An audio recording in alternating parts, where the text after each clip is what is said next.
Okay, ward number 16. Sir, ಇಲ್ಲಿ ಇದು ನಗರಸಭೆ ಗಾಡಿ ಬರುತ್ತಾ? ಯಾವಾಗಲೂ ಬರುತ್ತೆ. ಕಸ ಹಾಕ್ತಾಯಿದ್ದೀರಾ? ಸಪ್ರೇಟ್ ಮಾಡಿ ಹಾಕ್ತಾಯಿದ್ದೀರಾ? ಹಸಿ ಕಸ, ಒಣ ಕಸ? ಹಾಂ, ಹಾಕ್ತಾಯಿದ್ದೀರಾ. ಸರ್, ಈ ಪ್ಲೇಸಲ್ಲಿ ಎಷ್ಟು ಕಸ ಬೀಳ್ತಿತ್ತು? ಆವಾಗ ಹೇಗಿತ್ತು, ಈಗ ಹೇಗಾಯಿತು sir?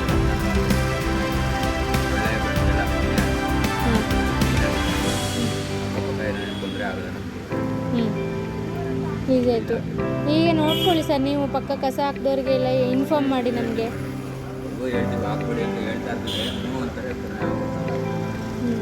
Sir, okay sir, thank you.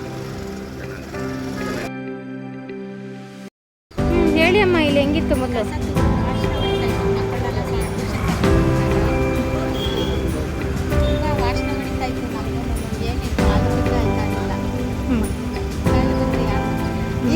ಇದೆ ಕಸ ಹಾಕ್ಬೇಕು ಅನ್ಸುತ್ತಾ ನೋಡಿದ್ರೆ?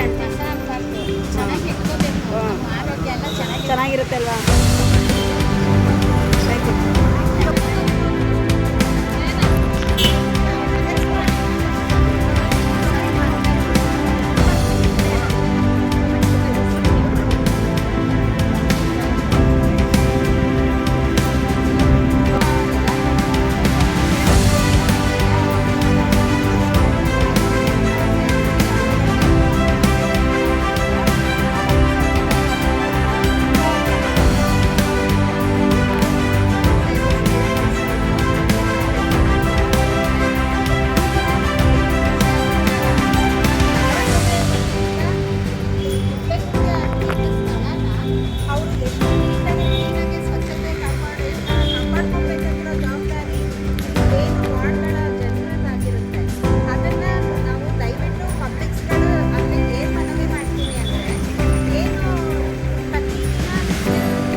ಸ್ವಚ್ಛತೆ ಮಾಡಿ ಇದಕ್ಕೊಂದು ರೂಪುರೇಷೆ ಕೊಟ್ಟು ಸ್ಥಳೀಯವಾಗಿ ಎಲ್ಲರಿಗೂ ಖುಷಿಯಾಗಿರೋಂಥ ವಿಚಾರ.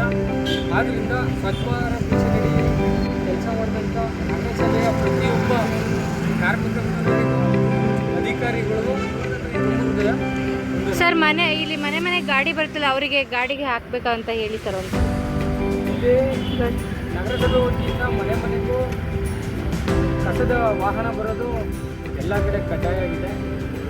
ನಾನು ಕೇಳ್ಕೊಳ್ಳೋದಕ್ಕೆ ಪ್ರತಿಯೊಬ್ಬರೂ ಹಸಿ ಕಸ ಮತ್ತು ಒಣ ಕಸವನ್ನು ವಿಂಗಡಿಸಿ, ಹಸಿ ಕಸವನ್ನು ಹಸಿ ಕಸಗೆ ಹಾಕಿಸಿ, ಒಣ ಕಸವನ್ನು ಒಣ ಕಸ ಡಬ್ಬಿಗೆ ಹಾಕಿ ಸಾರ್ವಜನಿಕರು ನಗರಸಭೆ ಜೊತೆ ಕೈ ಜೋಡಿಸ್ಬೇಕಾಗಿ ವಿನಂತಿಸ್ತೀನಿ.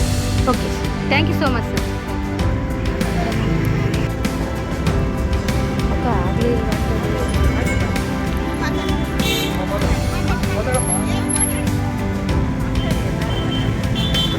ನಗರಸಭೆಯ ಸಿಬ್ಬಂದಿ ವರ್ಗ ಇದು ಕೆಂಚನಮ್ಮ ಬಡಾವಣೆಯ ಈ ವಾರ್ಡ್ನಲ್ಲಿ ಇದು ಈ ಜಾಗ ನೋಡಿ ಚೆನ್ನಾಗಿರಲಿಲ್ಲ, ತುಂಬ ಗಲೀಜಾಗಿತ್ತು, ಚೆನ್ನಾಗಿ ಕಾಣಿಸ್ತಿತ್ತು. ಜಾಗ ತುಂಬ ಅಚ್ಚುಕಟ್ಟಾಗಿ ಕ್ಲೀನ್ ಮಾಡಿ ಈ ಥರ ಇಟ್ಕೊಂಡ್ರೆ ಈ ವಾರ್ಡಿನ ಜನಕ್ಕೆ ತುಂಬ ಚೆನ್ನಾಗಿರ್ತೈತೆ, ಮತ್ತು ಪರಿಸರ ಮತ್ತು ಶುದ್ಧವಾಗಿರುತ್ತೆ, ಮತ್ತು ಪರಿಸರ ಶುದ್ಧವಾಗಿದ್ದಾಗ ಶುದ್ಧವಾದ ಗಾಳಿ ಬರುತ್ತೆ. ಹಾಗಾಗಿ ಪರಿಸರ ಸಂರಕ್ಷಣೆ ನಮ್ಮೆಲ್ಲರ ಹೊಣೆ. ಪರಿಸರವನ್ನು ಬರೀ ನಗರಸಭೆಯವರು ಕೆಲಸ ಮಾಡೋದು ಕೆಲಸಗಾರ ಮಾತ್ರ ಮಾಡಬೇಕು, ನಾವು ಮಾಡ್ಬೋದು ಅಂತ ಅಲ್ಲ.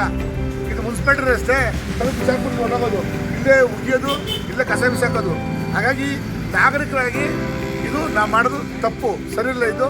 ಹಾಗಾಗಿ ನಗರಸಭೆಯ ಏನು ಆ ಪೌರ ಕಾರ್ಮಿಕರ ಜೊತೆಗೆ ಅವ್ರ ಸಿಬ್ಬಂದಿ ವರ್ಗದ ಜೊತೆಗೆ ನಾವು ಕೂಡ ಸೇರಿಕೊಂಡು ಹೇಳಿ ಈ ಒಂದು ಸ್ವಚ್ಛ ಭಾರತ ನಿರ್ಮಾಣ, ಹಾಗಾಗಿ ಸ್ವಚ್ಛ ಸರ್ವೇಕ್ಷಣೆ ಏನು ಅಭಿಯಾನ ನಡೆದಿದೆ ಇದರಲ್ಲಿ ನಾಗರಿಕರು ನಾವು ಕೂಡ ಪಾಲ್ಗೊಳ್ಳಬೇಕು. ಹಾಗಾಗಿ ಏನು ಪ್ಲಾಸ್ಟಿಕ್ ವಸ್ತುಗಳನ್ನ ಆದಷ್ಟು ಕಡಿಮೆ ಬೆಳೆಸಬೇಕು.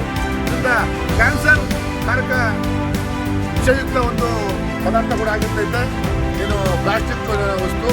ಹಾಗಾಗಿ ಹೆಚ್ಚು ಪ್ಲಾಸ್ಟಿಕ್ಕನ್ನು ನಾವು ನಿಷೇಧ ಮಾಡಬೇಕು.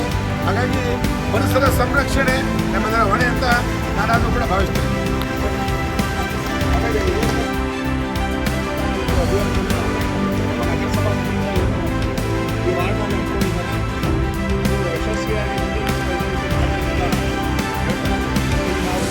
ಜಾಗ ಮೊದಲು ಕಸಗುಂಡಿಯಾಗಿತ್ತು. ಯಾಕೆ ನಾವು ತಿರುಗಾಡ್ಬೇಕಾದ್ರೆ ಭಾಳ ವಾಸನೆ ಮತ್ತು ಎಲ್ಲರೂ ಸಹ ಮೂಗು ಮುಚ್ಕೊಂಡು ಹೋಗುವಂಥ ಒಂದು ಪರಿಸ್ಥಿತಿ ಇತ್ತು.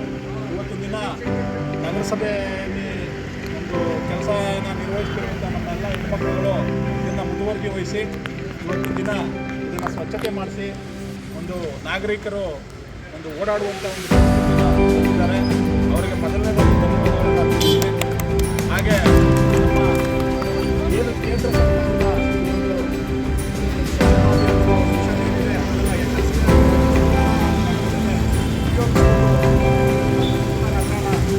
ಭಾಳ ಸ್ವಚ್ಛತೆಯಿಂದ ಕಾಪಾಡಬೇಕು. ಹಾಗೆ ಈ ಕೆಲಸದಲ್ಲಿರುವಂಥ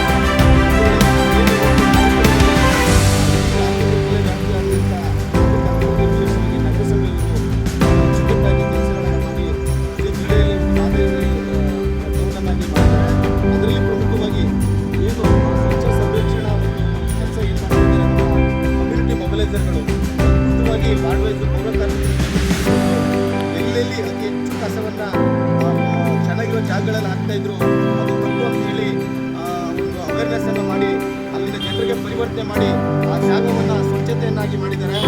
ನಿಜವಾದ ಕಮ್ಯುನಿಟಿ ಮೊಬಿಲೈಸರು ಮತ್ತು ಪೌರ ಕಾರ್ಮಿಕರಿಗೆ ಹೃದಯಪೂರ್ವಕವಾಗಿ ಧನ್ಯವಾದಗಳು.